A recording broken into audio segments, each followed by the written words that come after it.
Welcome back to my channel. ನಾನು ಸ್ವರ್ಣ. ಇವತ್ತು ಶುಕ್ರವಾರ ಬೆಳಗಿನ ವ್ಲಾಗನ್ನು ಶುರು ಮಾಡ್ತಾ ಇದ್ದೀನಿ. ಟೈಮ್ ಆಗಿದೆ ಈಗ 6:30. ಸ್ವಲ್ಪ ಇದ್ದಿದ್ದು ಲೇಟ್ ಆಯಿತು. ರಾತ್ರಿನೇ ಎಲ್ಲ ಕೆಲಸನೂ ಮುಗಿಸಿದ್ದೆ. ಜಸ್ಟ್ ರಂಗೋಲಿ ಹಾಕಿ ಪೂಜೆ ಮಾಡೋದು ಅಷ್ಟೇನೆ. ಇವತ್ತಿನ ರಂಗೋಲಿ 5ರಿಂದ 5 ಚುಕ್ಕೆ ಚೆನ್ನಾಗಿದೆ. ಗೆರೆ ರಂಗೋಲಿ ಚೆನ್ನಾಗಿ ಕಾಣುತ್ತೆ. ಎಷ್ಟು ಅಗಲ ಬೇಕಿದ್ರೂ ನೀವು ಇದನ್ನು ಬಿಡಿಸ್ಕೋಬೋದು. ನಾನು ಸಹ ಯೂಟ್ಯೂಬಲ್ಲಿ ಜಸ್ಟ್ ಸ್ಕ್ರಾಲ್ ಮಾಡುವಾಗ ನೋಡಿದಂಥ ರಂಗೋಲಿ ತುಂಬ ಇಷ್ಟ ಆಯಿತು. ಹಾಗಾಗಿ ನಿಮ್ಮ ಜೊತೆ ಶೇರ್ ಮಾಡ್ತಾ ಇದ್ದೀನಿ. ಸಿಂಪಲ್ ಡಿಸೈನ್ ಮತ್ತು ಆಗಲೇ ಹೇಳಿದಾಗೆ ಚೆನ್ನಾಗಿಯೂ ಸಹ ಕಾಣುತ್ತೆ. ಇನ್ಫ್ಯಾಕ್ಟ್ ತುಂಬ ರಿಚ್ ಲುಕ್ ಕೊಡುತ್ತೆ ಅಂತಲೇ ಹೇಳ್ಬೋದು. ಸೊ ಒಂದ್ಸರಿ ಟ್ರೈ ಮಾಡಿ ನೋಡಿ, ನಿಮ್ಮ ಮನೆ ಮುಂದೆನೂ ತುಂಬ ಚೆನ್ನಾಗಿ ಕಾಣುತ್ತೆ.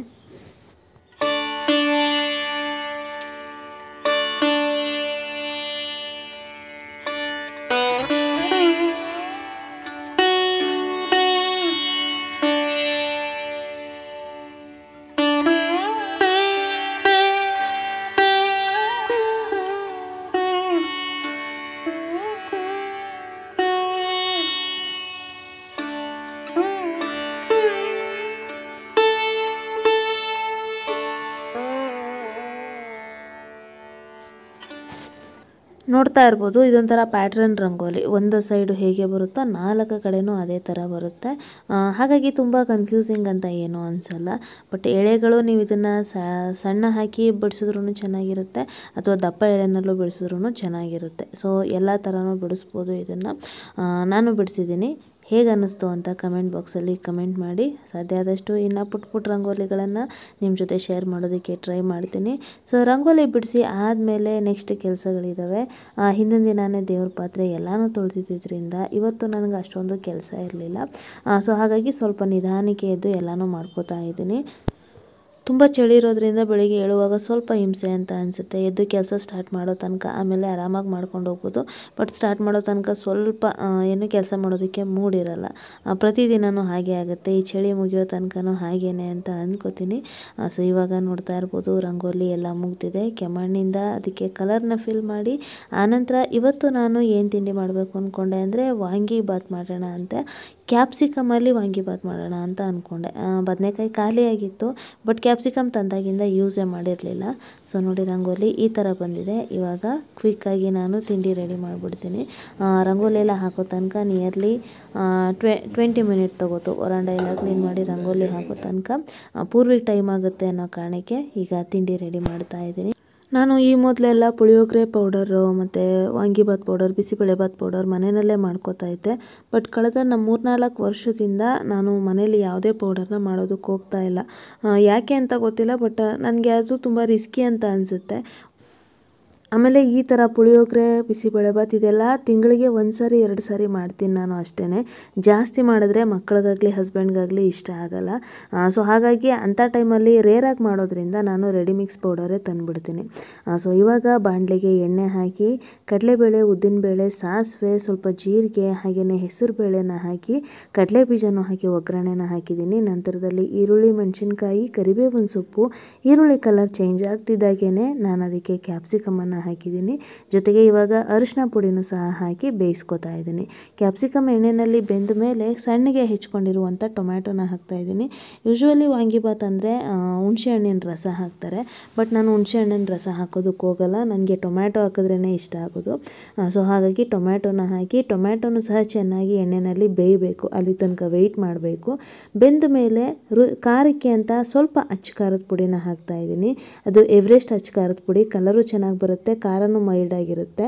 ಸೊ ಖಾರನ ಹಾಕಿ ಚೆನ್ನಾಗಿ ಕಲಸಾದ್ಮೇಲೆ ನಂತರದಲ್ಲಿ ನಾನು 2 ready mix powder, vangibath powder ಏನಿದೆಯೋ ಅದನ್ನು ಇವಾಗ ಕ್ಯಾಪ್ಸಿಕಮ್ ಮಸಾಲ ಜೊತೆ ಸೇರಿಸ್ತಾ ಇದ್ದೀನಿ. ಸೊ ನಾನು ಆಗಲೇ ಹೇಳಿದಾಗೆ ಮಾಡಿಕೊಂಡ್ರೆ ಮನೆಯಲ್ಲಿ ಜಾಸ್ತಿ ದಿನ ತೆಗೆದಿಟ್ಕೋಬೋದು. ಬಟ್ ನಾನು ಜಾಸ್ತಿ ಮಾಡೋದಕ್ಕೆ ಹೋಗದೆ ಇರೋ ಕಾರಣಕ್ಕೋಸ್ಕರ ಯಾವಾಗ ಮಾಡಬೇಕು ಅಂತ ಅನಿಸುತ್ತೋ ಆವಾಗ 1 or 2 ಪ್ಯಾಕ್ನ ಮನೇಲಿ ಇಟ್ಕೊಂಡಿರ್ತೀನಿ. ಆವಾಗ ಈ ತಿಂಡಿಗಳನ್ನು ಪ್ರಿಪೇರ್ ಮಾಡ್ತೀನಿ. ಸೊ ಪೌಡರ್ನ ಹಾಕಿ 1-2 ನಿಮಿಷ ಎಣ್ಣೆಯಲ್ಲಿ ಬಾಡಿಸಿದ್ರೆ ವಾಂಗಿಬಾತ್ ಗೊಜ್ಜು ರೆಡಿ ಆಗುತ್ತೆ. ನಾನು ಎಕ್ಸ್ಟ್ರಾನೇ ಮಾಡಿದ್ದೀನಿ ಸ್ವಲ್ಪ. ಸಾನು ಮಧ್ಯಾಹ್ನ ಟೆಸ್ಟ್ ಮುಗಿಸ್ಕೊಂಡು ಮಧ್ಯಾಹ್ನಕ್ಕೆ ಬರ್ತಾಳಲ್ವ, ಸೊ ಹಶ್ವಾದಾಗ ಅವಳು ತಿನ್ಬೋದು ಅಂತ. ಅವಳು ಅನ್ನ ಸಾಂಬಾರು ಇಷ್ಟಪಡಲ್ಲ, ಪೂರ್ವಿಗೆ ಅನ್ನ ಸಾಂಬಾರು ಇಷ್ಟ. ಸೊ ಹಾಗಾಗಿ ಅವಳಿಗೆ ತೆಗೆದಿಟ್ಟೆ. ನಂತರ ಈಗ ಉಳಿದಿರೋ ಅನ್ನಕ್ಕೆ ನಾನಿವಾಗ ಮಸಾಲೆ ಏನಿದೆ ವಾಂಗಿಬಾತದು ಅದನ್ನು ಮಿಕ್ಸ್ ಮಾಡ್ತಾ ಇದ್ದೀನಿ. ನಂತರ ಪೂರ್ವಿದು ಲಂಚ್ ಬಾಕ್ಸ್ಗೆ ಹಾಕಿ ಕೊಟ್ಟು ಕಳಿಸಿದ್ರೆ ಅಲ್ಲಿಗೆ ಮಕ್ಕಳನ್ನ ರೆಡಿ ಮಾಡಿ ಆಗುತ್ತೆ. ಆ ನಂತರದಲ್ಲಿ ನಾನು ಸಹ ಸ್ನಾನ ಮಾಡಿಕೊಂಡು ದೇವ್ರ ಪೂಜೆ ಮಾಡಬೇಕು. ಮಕ್ಕಳು ಕಳಿಸಿನೇ ನಾನು ಈ ಎಲ್ಲ ಕೆಲಸಗಳನ್ನು ಮಾಡ್ತೀನಿ. ಆಗ ಸ್ವಲ್ಪ ಆರಾಮಾಗಿ ಮಾಡ್ಬೋದು, ಇಲ್ಲಾಂದರೆ ಪೂಜೆನೂ ನೆಮ್ಮದಿಯಾಗಿ ಮಾಡೋದಕ್ಕಾಗಲ್ಲ ಅನ್ನೋ ಕಾರಣಕ್ಕೆ. ಸೊ ಇದು ನಾನು ತುಳಸಿ ಮುಂದೆ ಬಿಟ್ಟಿದ್ದಂಥ ರಂಗೋಲಿ, ಸೇಮ್ ಹೊರಗಡೆ ಬಿಟ್ಟಂಥ ಪ್ಯಾಟ್ರನ್ನೇ ಸ್ವಲ್ಪ ಚೇಂಜ್ ಮಾಡಿದ್ದೀನಿ ಅಷ್ಟೇನೆ. ಅಷ್ಟಕ್ಕೆ ನನ್ನ ತಮ್ಮನೂ ಬಂದ. ಆ್ಯಕ್ಚುಲಿ ಅವನು ಬಳ್ಳಾರಿಗೆ ಹೋಗಿದ್ದ. ಬಳ್ಳಾರಿಯಿಂದ ಬೆಳಿಗ್ಗೆ 8-8:15 ಬರೋ ತನಕ ನಂದು ಪೂಜೆ ಎಲ್ಲ ಮುಗ್ದಿತ್ತು. ಹಾಗೆಯೇ ಅವನಿಗೂ ತಿಂಡಿ ಹಾಕ್ಕೊಟ್ಟೆ. ಟೈಮ್ ಆಗಿಬಿಟ್ಟಿತ್ತು ಸ್ನೇಹಿತರೆ ಇವತ್ತು, ಹಾಗಾಗಿ ಸ್ಯಾರಿ ಉಡೋದಕ್ಕಾಗಲಿಲ್ಲ. ಓಕೆ, ಇವತ್ತೊಂದಿನ ಡ್ರೆಸ್ಸೇ ಹಾಕ್ಕೊಂಡು ಹೋಗೋಣ ಅನ್ನೋ ಕಾರಣಕ್ಕೆ ಡ್ರೆಸ್ ವೇರ್ ಮಾಡಿದ್ದೀನಿ. ಅಟ್ಲೀಸ್ಟ್ 9:30ಗಾದರೂ ಬಿಟ್ಟರೆ ನಾನು ಇನ್ ಟೈಮಿಗೆ ತಲುಪೋದಕ್ಕೆ ಸರಿ ಹೋಗುತ್ತೆ. ಮೊದಲೆಲ್ಲ 8:30ಗೆ ಎಲ್ಲನೂ ರೆಡಿ ಮಾಡ್ಕೊಂಡು ಹೋಗ್ತಿದ್ದೆ. ಇವಾಗ 1 hour ಎಕ್ಸ್ಟ್ರಾ ಸಿಕ್ಕಿದೆ, ಹಾಗೂ ಸ್ವಲ್ಪ ಹರಿಬರಿ ಅನ್ನೋ ಥರನೇ ಆಗ್ತಿದೆ. ಯಾಕಂದರೆ ಅಭ್ಯಾಸ ತಪ್ಪೋಗಿತ್ತಲ್ವ, ಇವಾಗ ಮಾಡ್ತಾ ಇರೋದ್ರಿಂದ 2 ತಿಂಗಳಾಗಿದೆ ಹೋಗೋದಕ್ಕೆ ಶುರು ಮಾಡಿ. ಬಟ್ ಸ್ಟಿಲ್ ನಾನು ಸ್ವಲ್ಪ ಲೇಟ್ ಆಗ್ತಾಯಿದೆ, ಯಾಕಂದರೆ ಪೂರ್ವಿದೊಂದು ಟೈಮಿಂಗ್ಸು, ಸಾನುದೊಂದು ಟೈಮಿಂಗ್ಸು, ನನ್ನದೇ ಒಂದು ಟೈಮಿಂಗ್ಸ್ ಆಗಿರೋದ್ರಿಂದ ಸ್ವಲ್ಪ ಈ ಥರ ಆಗ್ತಾಯಿದೆ. ಸೊ ನಾನಿವಾಗ ರೆಡಿಯಾಗಿ ಸ್ಕೂಲ್ಗೆ ಹೋಗಿ ನಂತರ ಸಂಜೆ ಬರುವಾಗ ನನ್ನ ಸಬ್ಸ್ಕ್ರೈಬರ್ ಒಬ್ಬರು ಕಮೆಂಟ್ ಮಾಡಿದರು, ಶ್ವೇತಾ ಅವರು, ರೆಗ್ಯುಲರ್ ವ್ಯೂವರ್ ಅವರು, ಪ್ರತಿಯೊಂದು ವಿಡಿಯೋಗೂ ಸಹ ಕಮೆಂಟ್ ಮಾಡ್ತಾರೆ ನನಗೆ. ಸೊ ಕಾಟಿ ಚಿತ್ರದಲ್ಲಿ ಸೇಲ್ ಹಾಕಿದ್ದಾರೆ, ನೋಡಿ ಚೆಕ್ ಮಾಡಿ ಚೆನ್ನಾಗಿದೆ ಅಂತ. ಸೊ ಹೇಗಿದ್ರು ಬಸ್ಸಿಂದ ಬಂದೆ ಅಲ್ವಾ, ಹಾಗೆ ಒಂದ್ಸರಿ ಹೋಗೋಣ ಅಂತ ಹಸ್ಬೆಂಡ್ನ ಕರ್ಕೊಂಡು ಈಗ ಕಾಟಿ ಚಿತ್ರಕ್ಕೆ ಹೋಗ್ತಾ ಇದ್ದೀವಿ. ಇದು ಚಾಮರಾಜನಗರದಲ್ಲಿರೋದು ಕಾಟಿ ಚಿತ್ರ ಅಂತ. ಕೇಳಿ ನಿಮಗೆ ಯಾರಾದರೂ ಅಡ್ರೆಸ್ ಹೇಳ್ತಾರೆ, ನೀವು ಲೋಕಲ್ ಅವರಲ್ಲ ಅಂತಂದರೆ. ಸೊ ಸೇಲ್ ಇತ್ತು, ತುಂಬ ಪ್ಲಾಸ್ಟಿಕ್ ಐಟಮ್ಸ್ ಇತ್ತು. ಬಟ್ ನಾನು ಪ್ಲಾಸ್ಟಿಕ್ ಐಟಮ್ಸ್ ಏನು ತಗೊಳ್ಳೋದಕ್ಕೆ ಹೋಗಲಿಲ್ಲ, ನಂಗೆ ಅವಶ್ಯಕತೆ ಇದೆ ಅಂತ ಅನ್ನಿಸ್ಲಿಲ್ಲ. ಸೊ ಹಾಗಾಗಿ ಉಳಿದಿರೋ ಅಂಥದ್ದು ಏನಾದರೂ ಮನೆಗೆ ಯೂಸ್ ಆಗುವಂಥದ್ದು ಇದೆಯಾ ಅಂತ ನೋಡ್ತಾ ಇದ್ದೆ. ಈ ಒಂದು ಸ್ಟ್ಯಾಂಡ್ ಏನಂತಾರೆ ಇದಕ್ಕೆ, ಕಂಟೈನರ್ ಅಂತಾರೋ ಸ್ಟ್ಯಾಂಡ್ ಅಂತಾರೋ ಗೊತ್ತಿಲ್ಲ, ಬಟ್ ಮಲ್ಟಿಪರ್ಪಸ್ ಅದು. ನನಗಂತೂ ತುಂಬ ಇಷ್ಟ ಆಯಿತು ನೋಡಿದ ತಕ್ಷಣ. ತುಂಬ ದಿನದಿಂದ ಹುಡುಕ್ತಿದ್ದೆ ಆ್ಯಕ್ಚುಲಿ ನಾನು, ಬಟ್ ಎಲ್ಲೂ ನನಗೆ ಸಿಕ್ಕಿರಲಿಲ್ಲ. ಇಲ್ಲಿ ಸಿಕ್ತು. ಎಲ್ಲನೂ 120-130 ರೇಂಜಲ್ಲೇ ಇರೋದು ಇಲ್ಲಿ ಐಟಮ್ಸು. ಯಾವುದು ತುಂಬ ಕಾಸ್ಟ್ಲಿನೂ ಅಲ್ಲ, ಹಾಗೆ ತುಂಬ ಕಡಿಮೆ ಬೆಲೆನೂ ಅಲ್ಲ. 120-130 ರೇಂಜಲ್ಲಿದೆ. ಪ್ಲಾಸ್ಟಿಕ್ ಬಾಕ್ಸಸ್ ಸುಮ್ಮನೆ ನೋಡಿದೆ ಅಷ್ಟೇ, ಬಟ್ ತಗೊಳ್ಳೋ ಮನಸ್ಸು ಆಗಲಿಲ್ಲ ನನಗೆ. ಜಸ್ಟ್ ಉಳಿದಂತೆ ಮನೆಗೆ ಏನಾದರೂ ಬೇಕಾಗಿರೋದನ್ನು ನೋಡಿ ತಗೊಳ್ಳೋಣ ಅಂತ ಬಂದಿದ್ದು. ಒಂದು ಹೇಳಬೇಕು ಅಂದರೆ, ನೀವೇನಾದರೂ ಈಗ ಹೊಸದಾಗಿ ಮನೆ ಶಿಫ್ಟ್ ಮಾಡಿದರೆ, ಅಥವಾ ನೀವೇನಾದರೂ ಕಿಚನ್ನ ರೀಆರ್ಗನೈಸ್ ಮಾಡಬೇಕು ಅಂತ ಅಂದ್ಕೊಂಡಿದ್ರೆ, ತುಂಬ ಒಳ್ಳೆಯ ಐಟಮ್ಸ್ ಇದ್ದಾವೆ. ನೀವು ಬಂದು ಬೇಕಿದ್ರೆ ಪರ್ಚೇಸ್ ಮಾಡ್ಬೋದು. ಒಂದೇನು ಅಂತಂದರೆ, ತುಂಬ ಕಡಿಮೆ ಬೆಲೆಗೆ ಸಿಗೋದ್ರಿಂದ ಐಟಮ್ಸು ತಗೋಬೋದು ಅಂತ ನನಗನ್ನಿಸ್ತು. ಬೇರೆ ಕಡೆ ಎಲ್ಲ ಈ ಸ್ಟೋರೇಜ್ ಬಾಕ್ಸಸ್ ಇದಕ್ಕೆಲ್ಲ ಸ್ವಲ್ಪ ಕಾಸ್ಟ್ಲಿ ಹೇಳ್ತಾರೆ. ಇಲ್ಲಿ ಆಲ್ರೆಡಿ ಫಿಕ್ಸ್ಡ್ ರೇಟ್ ಆಗಿರೋದ್ರಿಂದ 120-130 ಅಷ್ಟೇ, ಎರಡೇ ರೇಟ್ ಇರೋದು. ಇಲ್ಲಿ ಆರಾಮ್ಸೆ ನೀವು ತಗೋಬೋದು. ನಾನು ಒಂದಷ್ಟು ಐಟಮ್ಸು, ಸಣ್ಣ ಪುಟ್ಟ ಐಟಮ್ಸ್ನ ತಗೊಂಡೆ ಅಷ್ಟೇನೆ. ಬಟ್ ಓವರಾಲ್ ಚೆನ್ನಾಗಿತ್ತು. ಮನೆಗೆ ಬೇಕಾದಂಥ ಎಲ್ಲ ಥರದ ವಸ್ತುಗಳು ಸಹ ಇಲ್ಲಿ ಸಿಗೋದ್ರಿಂದ ನಿಮಗೇನಾದರೂ ಬೇಕಿದ್ದರೆ, ನಾನು ಆಗಲೇ ಹೇಳಿದಾಗೆ ಮನೆ ಶಿಫ್ಟ್ ಆಗಿರೋದು ಅಥವಾ ರೀಆರ್ಗನೈಸ್ ಮಾಡೋರು ಒಂದು ಸಾರಿ ನೀವು ವಿಸಿಟ್ ಕೊಡ್ಬೋದು. ಸೊ ಇಲ್ಲಿ ಒಂದಷ್ಟು ಐಟಮ್ಸ್ನ ತಗೊಂಡು ಆನಂತರ ನಾವು ಗಿಡಗಳನ್ನು ತಗೊಳ್ಳೋದಕ್ಕೆ ಅಂತ ಬಂದ್ವಿ. ಇದು ಡಬಲ್ ರೋಡಲ್ಲಿರೋದು. ತುಂಬ ದಿನದಿಂದ ಆಸೆ ಇತ್ತು, ಗುಲಾಬಿ ಗಿಡ ತೊಗೋಬೇಕು, 2 ಚೆನ್ನಾಗಿರೋದು ಅಂತ. ಸೊ ಹಾಗಾಗಿ ಇವತ್ತು ನೋಡ್ಕೊಂಡು ತೊಗೊಂಡೋಗೋಣ, ಫ್ರೀಯಾಗಿದ್ದೀವಲ್ವ ಅನ್ನೋ ಕಾರಣಕ್ಕೆ ಬಂದೆ. ಒಂದೊಂದು ಗಿಡಕ್ಕೆ 120, 100, 70 rupees, 50 rupees ಈ ಥರ ಡಿಫ್ರೆಂಟ್ ರೇಟಲ್ಲಿ ಗಿಡಗಳಿದ್ವು. ಒಂದೇನು ಅಂದರೆ, ಇವ್ರು ಬೆಳೆಸಿದಾಗ ಚೆನ್ನಾಗಿ ಬೆಳೆಯುತ್ತೆ ಗಿಡ, ಬಟ್ ನಾವು ಅಷ್ಟೆಲ್ಲ ಕೇರ್ ಮಾಡಿ ನಮ್ಮ ಮನೇಲಿ ಹಾಕಿದ್ರೂ ಈ ಥರ ಗಿಡನೂ ಬೆಳೆಯಲ್ಲ, ಹೂವನೂ ಸಿಗಲ್ಲ. ಅದನ್ನೇ ಹೇಳಿದೆ ಅವರಿಗೆ. ಅವರು ಸ್ವಲ್ಪ ಗೊಬ್ಬರ ಎಲ್ಲ ಹಾಕಿ ಅವಾಗ ಚೆನ್ನಾಗಿ ಬೆಳೆಯುತ್ತೆ ಅಂತ ಹೇಳಿದ್ರು. ಸೊ ನನಗಿಷ್ಟವಾದಂಥ ಒಂದು 2 ಕಲರ್ ಗುಲಾಬಿ ಗಿಡಗಳನ್ನು ತಂದೆ ನಾನು. ಸ್ವಲ್ಪ ಕಾಸ್ಟ್ಲಿ ಆದರೂ ಪರವಾಗಿಲ್ಲ, ಚೆನ್ನಾಗಿರೋ ಹೂವು ಬಿಡೋ ಗಿಡ ತಗೊಳ್ಳೋಣ ಅನ್ನೋ ಕಾರಣಕ್ಕೆ. ಬಟ್ ನೋಡಿದಾಗೆ ಗುಲಾಬಿ ಹೂವು ಯಾರಿಗೆ ತಾನೇ ಇಷ್ಟ ಆಗಲ್ಲ. ಎಲ್ಲ ಕಲರ್ ಗುಲಾಬಿ ಗಿಡಗಳು ಸಹ ಇದ್ವು. ನನಗೆ ಯಾವ್ದು ಇಷ್ಟ ಅಂತ ಅನಿಸುತ್ತೋ ಆ 2 ನಾನು ತಗೊಂಡು ಬಂದೆ. ಸ್ವಲ್ಪ ಅವ್ರ ಹತ್ರನೂ ಕೇಳಿಕೊಂಡೆ, ನೀವು ಬೆಳೆಸಿದ್ರೆ ಮಾತ್ರ ಇಷ್ಟು ಚೆನ್ನಾಗಿ ಬೆಳೆಯುತ್ತೆ, ನಮಗೆ ಯಾಕೆ ಬರಲ್ಲ ಅಂತ. ಅವರು ಹೇಳಿದ್ರು, ಸ್ವಲ್ಪ ಗೊಬ್ಬರ ಎಲ್ಲ ಹಾಕಿ ನೀರು ಹಾಕ್ತಾಯಿರಿ ಆವಾಗವಾಗ, ಮತ್ತು ಕಟ್ ಮಾಡ್ತಾ ಇರಬೇಕು. ಗುಲಾಬಿ ಹೂವು ಬಿಟ್ಟ ತಕ್ಷಣ ಹೂವನ್ನು ತಗೊಂಡ್ಮೇಲೆ ಸ್ವಲ್ಪ ಅದರ ಸ್ಟೆಮ್ ಏನಿದೆ ಅದನ್ನು ಕಟ್ ಮಾಡ್ತಾ ಹೋದರೆ ಅದು ಬುಷಿ ಟೈಪಲ್ಲಿ ಬೆಳೆಯುತ್ತೆ. ಸೊ ಒಂದಷ್ಟು ಡೈರೆಕ್ಷನ್ ಡೈರೆಕ್ಷನ್ ಕೊಟ್ಟರು. ಕೆಲವೊಂದಷ್ಟು ಗೊತ್ತಿತ್ತು, ಕೆಲವೊಂದಷ್ಟು ಗೊತ್ತಿರಲಿಲ್ಲ. ಸೊ ಫೈನಲಿ 2 ಗಿಡಗಳನ್ನು ತೊಗೊಂಡು ಬಂದೆ. ಅವರೇ ಹೇಳಿದ್ರು 2 ಗಿಡನೂ ಚೆನ್ನಾಗಿರೋದೇ ಸೆಲೆಕ್ಟ್ ಮಾಡಿದ್ದೀರಾ, ಚೆನ್ನಾಗಿ ಬೆಳೆಯುತ್ತೆ ತೊಗೊಂಡೋಗಿ ಅಂತ. ಸೊ ನೋಡೋಣ ಹೇಗೆ ಬೆಳೆಯುತ್ತೆ ಏನೋ ಗೊತ್ತಿಲ್ಲ. ಬಟ್ ಈಗ ಸದ್ಯಕ್ಕೆ ನೋಡೋದಾದರೆ 2 ಗಿಡದಲ್ಲೂ 3 4 ಹೂವುಗಳಿದ್ವು. ಅದನ್ನು ಮನೆಗೆ ತಂದೆ. ಸೊ ಇವಾಗ ಮನೆಗೆ ಬಂದಿದ್ದೀನಿ, ಏನೇನು ತೊಗೊಂಡಿದ್ದೀನಿ ಅಂತ ತೋರಿಸ್ತೀನಿ. ಫಸ್ಟ್ ಆಫ್ ಆಲ್ ಈ ಮಲ್ಟಿಪರ್ಪಸ್ ಸ್ಟ್ಯಾಂಡ್ ಅಂತಲೇ ಬೇಕಿದ್ರೆ ಹೇಳ್ಬೋದು ಸ್ನೇಹಿತರೆ. ನೋಡಿ ಯಾವ್ಯಾವ ಥರ ಶೇಪಲ್ಲಿ ಬೇಕಿದ್ರೂ ಇದನ್ನು ಯೂಸ್ ಮಾಡ್ಬೋದು. ಇದನ್ನು ನೀವು ಸ್ಟೀಮರ್ ಥರನೂ ಯೂಸ್ ಮಾಡ್ಬೋದು. ಕುದೀತಾ ಇರೋ ಪಾತ್ರೆಗೆ ಇನ್ನೇನಾದರೂ ಬೇಯಿಸ್ಕೋಬೇಕು ಅಂದರೆ, ತರಕಾರಿ ಬೇಯಿಸ್ಕೋಬೇಕು, ಇನ್ನೇನಾದರೂ ಬೇಯಿಸ್ಕೋಬೇಕಂದ್ರೆ ಇದನ್ನು ಕುದೀತಾ ಇರೋ ಪಾತ್ರೆ ಒಳಗಡೆ ಸ್ಟ್ಯಾಂಡ್ ಥರ ಹಾಕಿ, ನೋಡಿ ಈ ಥರ ಹಾಕಿ ಒಳಗಡೆ ನೀವೇನು ತರಕಾರಿ ಬೇಯಿಸ್ಕೋಬೇಕು ಅಂತಿದ್ದೀರೋ ಅದನ್ನು ಇಟ್ಟು ಲಿಡ್ನ ಮುಚ್ಚಿದ್ರೆ ನಾರ್ಮಲ್ ಅಡುಗೆನೂ ಆಗುತ್ತೆ, ಸ್ವಲ್ಪ ಹಾಗೆಯೇ ಸ್ಟೀಮಲ್ಲೂ ಬೇರೆ ಬೇರೆ ಐಟಮ್ಸ್ನ ನಾವು ಬೇಯಿಸ್ಕೋಬೋದು. ಆ ಥರನೂ ಇದೆ. ಮತ್ತು ಹಣ್ಣು ಇಟ್ಕೋಬೋದು, ಟೊಮ್ಯಾಟೊ ಇಟ್ಕೋಬೋದು, ಆಲೂಗಡ್ಡೆ, ಮೊಟ್ಟೆ ಇದೆಲ್ಲನೂ ಇಟ್ಕೋಬೋದು ಈ ಸ್ಟ್ಯಾಂಡಲ್ಲಿ. ಸೊ ಕಾಟಿ ಛತ್ರದಲ್ಲಿ ತೊಗೊಂಡಿದ್ದು, ಒಂದು ಸಾರಿ ಹೋಗಿ ಸರ್ಚ್ ಮಾಡಿ, ಮೇ ಬಿ ನಿಮಗೂ ಇಷ್ಟ ಆಗುತ್ತೆ. ಅದಾದ ನಂತರ ಇದೊಂದು ಹ್ಯಾಂಗರನ್ನು ತೊಗೊಂಡೆ. ಎಲ್ಲೂ ಅದಕ್ಕೆ ಗೋಡೆ ಹೋಲ್ ಮಾಡೋ ಹಾಗಿಲ್ಲ, ಜಸ್ಟ್ ಡೋರ್ ಮೇಲೆ ಅದನ್ನು ಹ್ಯಾಂಗ್ ಮಾಡಿದ್ರೆ ಸಾಕು. ನಂತರ ಒಂದು ಡೋರ್ ಮ್ಯಾಟ್ ತೊಗೊಂಡೆ, ನನಗೆ ತುಂಬ ಇಷ್ಟ ಆಯಿತು. ಸ್ಕಿಡ್ ಆಗಲ್ಲ ಇದು, ಜೊತೆಗೆ ಸೊ ವೆಯ್ಟ್ ಚೆನ್ನಾಗಿದೆ ಮತ್ತು ನೀರು ಬೇಗ ಅಬ್ಸರ್ವ್ ಮಾಡ್ಕೊಳ್ಳುತ್ತೆ. ಸೊ ಹಾಗಾಗಿ ಅದೊಂದು ಮ್ಯಾಟ್ ತೊಗೊಂಡೆ. ಸಾನು ಮತ್ತು ಪೂರ್ವಿಗೆ ಅವರ ಕ್ಯಾಪ್ಸ್ ಏನಿತ್ತು ಅದು ಅಗಲಾಗಿ ಅವ್ರಿಗೆ ಅಷ್ಟೊಂದು ಕಂಫರ್ಟಬಲಾಗಿ ಕೂರ್ತಾ ಇಲ್ಲ. ಹಾಗಾಗಿ ಇಬ್ರಿಗೂ ಸಹ ಒಂದೊಂದು ಹ್ಯಾಟ್ನ ತೊಗೊಂಡೆ. ಎಲ್ಲನೂ 120 130 ಅದೇ ರೇಂಜ್ ಸ್ನೇಹಿತರೆ. ಸೊ ಇದಿಷ್ಟು ನಾನು ಪರ್ಚೇಸ್ ಮಾಡಿರುವಂಥದ್ದು. ಆನಂತರ ಇವತ್ತೇ ಗುಲಾಬಿ ಗಿಡ ನೆಡಬೇಕು ಅಂತ ನಾನೇ ಹಠ ಮಾಡಿದೆ ಆ್ಯಕ್ಚುಲಿ. ಯಾಕಂದರೆ ನಾಳೆ ಅಂದ್ಕೊಂಡು ಹೋದರೆ ಡೆಫಿನೆಟಾಗಿ ಆ ಕೆಲಸ ಆಗಲ್ಲ.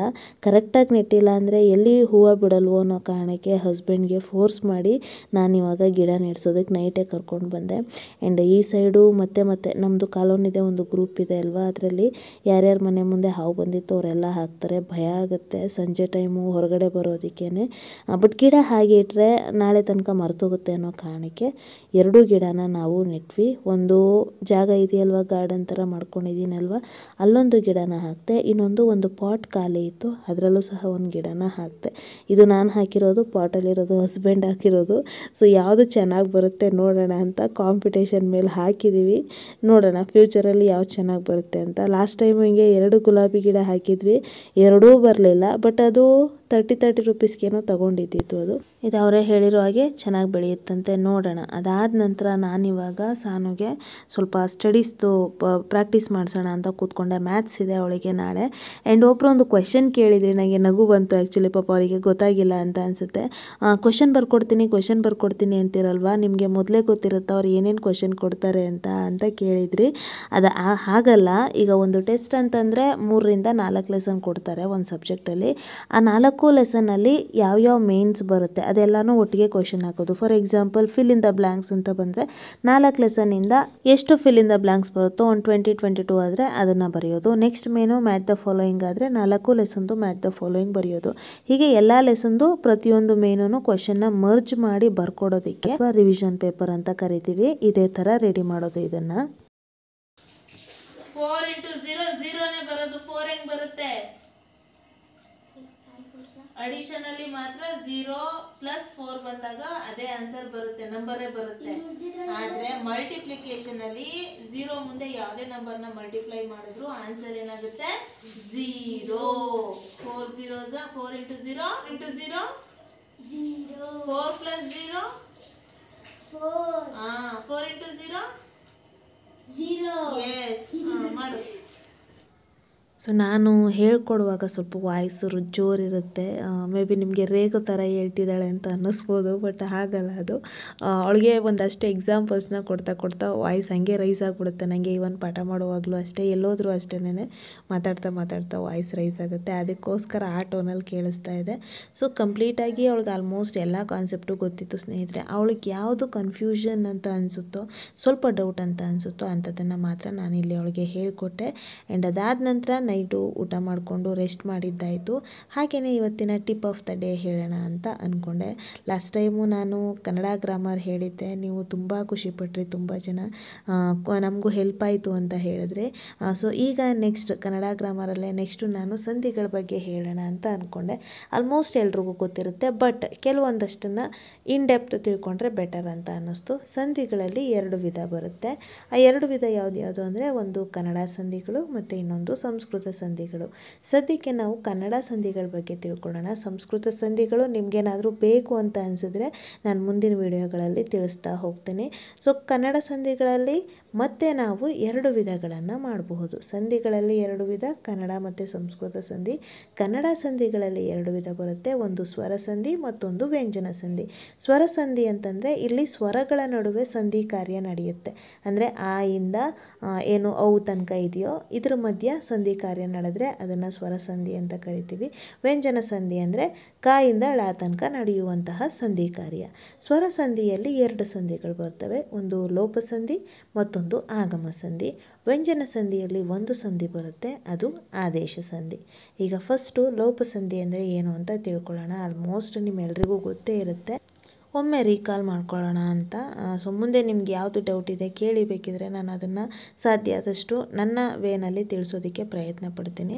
ಲೋಪಸಂಧಿ ಬಗ್ಗೆ ತಿಳ್ಕೊಳ್ಳೋದಕ್ಕಿಂತ ಮುಂಚೆ ಸಂಧಿ ಕಾರ್ಯ ಮಾಡುವಾಗ ನಾವು ಗಮನದಲ್ಲಿಟ್ಕೋಬೇಕಾಗಿರೋ ಅಂಶ ಏನು ಅಂದರೆ, ಒಂದು ಪದವನ್ನು ಬಿಡಿಸಿದಾಗ ಸಂಧಿ ಮಾಡೋದಕ್ಕೆ ಅಥವಾ ಸಮಾಸ ಮಾಡೋದಕ್ಕೆ ಅದರಲ್ಲಿ ಮೊದಲನೆಯ ಪದವನ್ನು ಅಥವಾ ನಮ್ಮ ಎಡಭಾಗದ ಪದವನ್ನು ಪೂರ್ವ ಪದ ಅಂತಲೂ ಬಲಭಾಗದನ್ನು ಉತ್ತರ ಪದ ಅಂತ ಕರಿತೀವಿ. ಎರಡೂ ಜಾಯಿನ್ ಮಾಡಿ ಬಂದ ಪದವನ್ನು ಸಂಧಿ ಪದ ಅಂತ ಕರಿತೀವಿ. ಇದು ಸಂಧಿ ಮತ್ತು ಸಮಾಸದಲ್ಲಿ ನಾವು ಗಮನಿಸಬೇಕಾಗಿರೋ ಅಂಶ. ಈಗ ಲೋಪಸಂಧಿ ಇದು ಸ್ವರ ಸಂಧಿ ಆಗಿದೆ. ಇಲ್ಲಿ ನೋಡಿ ಒಂದು ಎಕ್ಸಾಂಪಲ್ ಕೊಡ್ತೀನಿ. ಊರು ಪ್ಲಸ್ ಅನ್ನು, ಇದು ಸಂಧಿ ಕಾರ್ಯ ಮಾಡಿದಾಗ ಉತ್ತರ ಏನಂತ ಬರುತ್ತೆ, ಊರನ್ನು ಅಂತ ಬರುತ್ತೆ.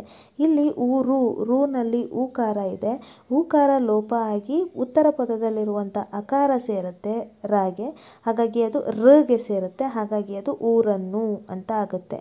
ಊರ್ ಪ್ಲಸ್ ಅನ್ನು ಅಂತ ನಾವು ತಗೊಂಡ್ರೆ ಫಸ್ಟು ಊಕಾರ ಇರುತ್ತೆ, ಊಕಾರ ಲೋಪ ಆಗಿ ಸಂಧಿ ಕಾರ್ಯದಲ್ಲಿ ಆಕಾರ ಜಾಯಿನ್ ಆಗುತ್ತೆ. ಅದಾದ ನಂತರ ಊರು ಪ್ಲಸ್ ಅನ್ನು ಅಂತ ಇದ್ದಿದ್ದು ಊರನ್ನು ಅಂತ ಆಗುತ್ತೆ.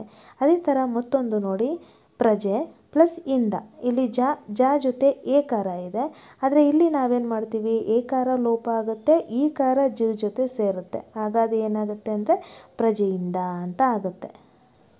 ಹಾಗೆ ಮುಂದಿನ ಎಕ್ಸಾಂಪಲ್ನ ನೋಡೋದಾದರೆ ದೇವರು ಪ್ಲಸ್ ಇಗೆ. ಆ್ಯಕ್ಚುಲ್ ಆ ಪದ ಏನು ಅಂದರೆ ದೇವರಿಗೆ, ಅದನ್ನು ಬಿಡಿಸಿ ಬರೆದಾಗ ದೇವರು ಪ್ಲಸ್ ಇಗೆ ಅಂತ ಆಗುತ್ತೆ. ರ ಜೊತೆ ಉಕಾರ ಇದೆ, ಅದು ಲೋಪ ಆಗುತ್ತೆ ಸಂಧಿ ಕಾರ್ಯ ಆದಾಗ. ಉ ಲೋಪ ಆಗಿ ರ ಜೊತೆ ಈ ಸೇರುತ್ತೆ, ಹಾಗಾಗಿ ಅದು ದೇವರಿಗೆ ಆಗುತ್ತೆ. ಸೊ ಈ ಥರ ಬಿಡಿಸಿ ಬರೆದಾಗ ಗೊತ್ತಾಗುತ್ತೆ ನಿಮಗೆ ಎಲ್ಲಿ ಏನಾಗ್ತಾ ಇದೆ ಅಂತ, ಈಸಿಯಾಗಿ ಗೊತ್ತಾಗ್ಬಿಡುತ್ತೆ. ಕೆಲವರು ಡೆಫಿನೇಷನ್ನ ತಿಳ್ಕೊಂಡು ಆಮೇಲೆ ಎಕ್ಸಾಂಪಲ್ಸ್ನ ಕಲಿತಾರೆ. ಬಟ್ ನನಗನ್ಸೋದೇನು ಅಂದರೆ ಎಕ್ಸಾಂಪಲ್ಸ್ ಮೂಲಕನೇ ಹೇಳ್ಕೊಟ್ರಾಗ ಬೇಗ ಅರ್ಥ ಆಗುತ್ತೆ ಅನ್ನೋದು ನನ್ನ ಒಂದು ಸ್ವಂತ ಅಭಿಪ್ರಾಯ. 2 ಥರನೂ ಕಲಿಸ್ತಾರೆ, ಒಂದೊಂದು ಟೀಚರ್ ಒಂದೊಂದು ಥರ ಕಲಿಸ್ತಾರೆ. ಸೊ ಈಗ ಲೋಪಸಂಧಿ ಆಯಿತು. ನೆಕ್ಸ್ಟು ಆಗಮ ಸಂಧಿ ನೋಡೋದಾದರೆ, ಆಗಮ ಅಂದರೆ ಬರುವಂಥದ್ದು. ಸೊ ಇಲ್ಲೂ ಅಷ್ಟೇ, ಬೇರೊಂದು ಅಕ್ಷರ ಸಂಧಿ ಕಾರ್ಯ ನಡೆದಾಗ ಅಲ್ಲಿ ಆಗಮವಾಗುತ್ತೆ, ಹಾಗಾಗಿನೇ ಇದನ್ನು ಆಗಮ ಸಂಧಿ ಅಂತ ಕರಿತೀವಿ. ಆಗಮ ಸಂಧಿಯಲ್ಲಿ ಮತ್ತೆ 2 ವಿಧಗಳನ್ನು ನೋಡ್ಬೋದು. ಒಂದು ವಕಾರಾಗಮ, ಇನ್ನೊಂದು ಯಕಾರಾಗಮ. ಅಂದರೆ ಸಂಧಿ ಕಾರ್ಯ ನಡೆದಾಗ ವಕಾರ ವ ಅಕ್ಷರ ಆಗಮ ಆಗುತ್ತೆ, ಇನ್ನೊಂದು ಥರದ ಸಂಧಿ ಕಾರ್ಯದಲ್ಲಿ ಯ ಅಕ್ಷರ ಆಗಮ ಆಗುತ್ತೆ, ಹಾಗಾಗಿ ಇದನ್ನು ನಾವು ಆಗಮ ಸಂಧಿ ಅಂತ ಕರಿತೀವಿ. ಎಕ್ಸಾಂಪಲ್ನ ನೋಡೋದಾದರೆ ಹಣ ಪ್ಲಸ್ ಅನ್ನು, ಇದನ್ನು ಜಾಯಿನ್ ಮಾಡಿದಾಗ ಹಣವನ್ನು ಆಗುತ್ತೆ. ಇಲ್ಲಿ ನೋಡಿ ವಕಾರ ಅಲ್ಲಿ ಆಗಮವಾಗಿದೆ, ಹೊಸದಾಗಿ ಬಂದು ಜಾಯಿನ್ ಆಗಿದೆ. ಸಂಧಿ ಕಾರ್ಯ ಮಾಡಿದಾಗ ವ ಇರೋದೇ ಇಲ್ಲ, ಬಟ್ ಜಾಯಿನ್ ಮಾಡಿ ಬರೆದಾಗ ಅದು ಆಗಮ ಆಗುತ್ತೆ, ಹಾಗಾಗಿ ಇದನ್ನು ಆಗಮ ಸಂಧಿ ಅಂತ ಕರಿತೀವಿ.